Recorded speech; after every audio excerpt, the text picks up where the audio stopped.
Photography.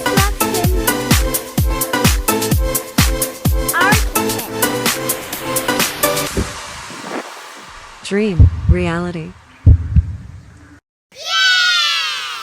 So, mga ka-hardware, nagbabalik na naman tayo para sa isang episode. So, this time, episode 9 na tayo ng ating hardware serye. And this time, nagpapagawa na naman tayo ng isa pang extension para sa ating bodega. Ito na yung magiging bodega ng ating semento. So, ayan siya. So, yung construction nito is nagsimula siya noong August 2023 pa. And yung ating ginawa is ito lang muna. Yung kanyang flooring. Nagabang na tayo rito. And then, tong side is magiging siyang stockpile. So, pakita lang natin yung ating na-accomplish. Kung makikita niyo yung actual, yan yung size niya.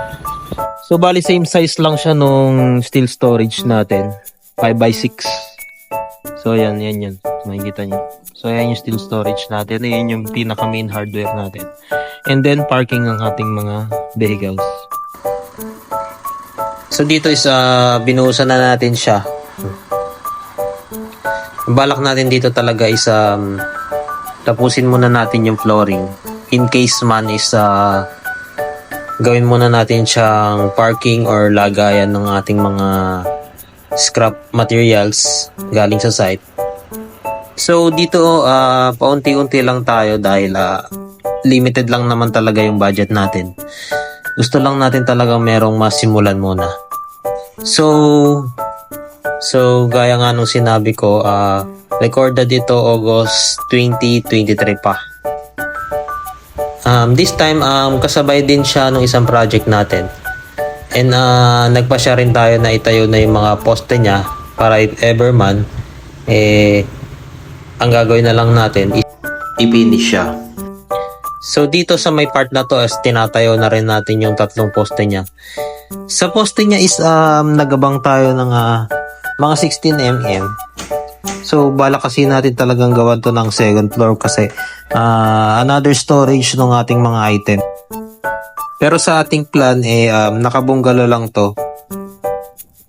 Meron na rin tong complete plan, site development, yung buong lote natin. In any case man na mag-expand na tayo, meron na tayong plano para doon sa ating future commercial building. So dito is nagdagdag na rin tayo ng ating vehicle. Kung mapapansin nyo, meron na rin tayo ng chariot. So yung chariot is pan-deliver yan ng mga small items natin para hindi bugbog yung ating truck. So makikita nyo rito, nagde-deliver yung ating truck. Yan yung ating main na pan-deliver, yung ating mini dump, tsaka yung ating help. So, 1 year later, ito na ngayon siya. Eksakto rin to, August ngayon, 2024. So, natapos na yung mga ginagawa nating project. So, nag-focus na ulit tayo sa paggawa nitong ating bodega dahil tag-ulan na naman. Kung mapapansin nyo, nakapagtambak na rin tayo rito sa may harap niya kasi ginagawa na rin talaga natin tong parking ng ating mga sasakyan. Unti-unti na natin tinatambakan din yung kanyang gilid. Kasi stockpile na siya. And then, ito pa rin yung idagdag natin sa ating vlog. Kung mapapansin nyo yun sa likod niya, meron na rin tayong gawa ng hollow blocks. Okay, so sa ating second floor, gumamit tayo ng steel deck. Steel deck para makatipid tayo ng kaunti sa ating second floor. So, dito nag-decide na tayo mag second floor para hindi na tayo nagbabaklas pa ulit kasi nakabang naman talaga to for second floor. And buhos day. So nag-alat lang tayo ng isang araw para sa ating buhos. Actually nagsimula to ng 5 AM and natapos siya ng around 2 PM.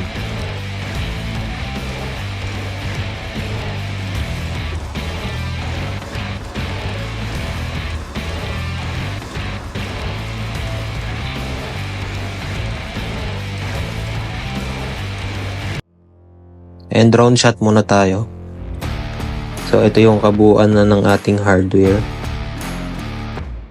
Nagsimula tayong buuin yung ating hardware noong 2022. And maraming nagtatanong sa ating comment section kung ilang square meter na ba yung ating hardware. Actually, wala pa tayong exact square meter. I-discuss na lang natin siya siguro on our next episode.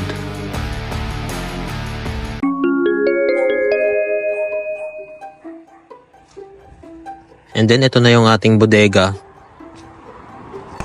May pinapadagdag din tayong isang maliit na bodega para sa ating mga pintura. Tsaka yung ating mga power tools.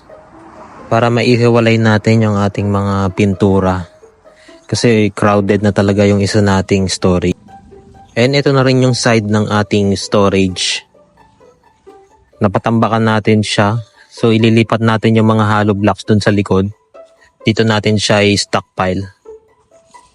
And gagawa na lang din tayo ng isa pang episode para dito sa ating mga hollow blocks. So kabuuan ito yung ating magiging stockpile. Yan, so tatambakan natin yan. Unti-unti naman natin siyang tinatambakan. For the meantime, pinapatag natin siya. And dito na muna natin puputulin ng ating vlog. Sa ating episode 10, i-picture pa rin natin yung continuation nitong ating mga storage. Pati yung ating stockpile. So, see you sa next episode, guys. Thanks.